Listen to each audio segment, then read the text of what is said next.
Le second livre des Chroniques, chapitre 33. Manassé avait 12 ans lorsqu'il devint roi et il régna 55 ans à Jérusalem.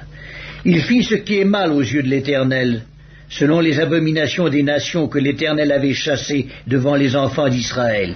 Il rebâtit les hauts lieux qu'Ézéchias son père avait renversés. Il éleva des autels au Baal. Il fit des idoles d'Astarté, et il se prosterna devant toute l'armée des cieux et la servit.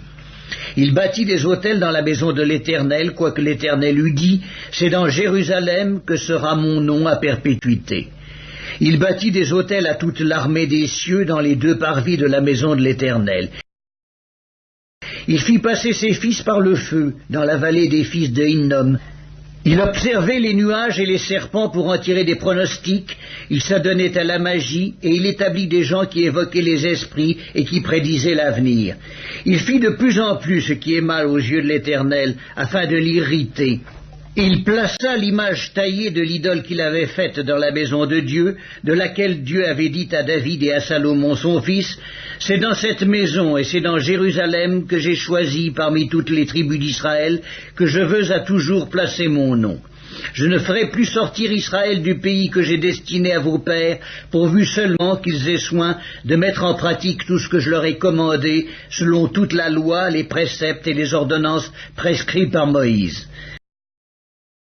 Mais Manassé fut cause que Juda et les habitants de Jérusalem s'égarèrent et firent le mal plus que les nations que l'Éternel avait détruites devant les enfants d'Israël. L'Éternel parla à Manassé et à son peuple, et ils n'y firent point attention. Alors l'Éternel fit venir contre eux les chefs de l'armée du roi d'Assyrie, qui saisirent Manassé et le mirent dans les fers. Ils le lièrent avec des chaînes d'airain et le menèrent à Babylone. Lorsqu'il fut dans la détresse, il implora l'Éternel son Dieu, et il s'humilia profondément devant le Dieu de ses pères. Il lui adressa ses prières, et l'Éternel, se laissant fléchir, exauça ses supplications et le ramena à Jérusalem dans son royaume. Et Manassé reconnut que l'Éternel est Dieu.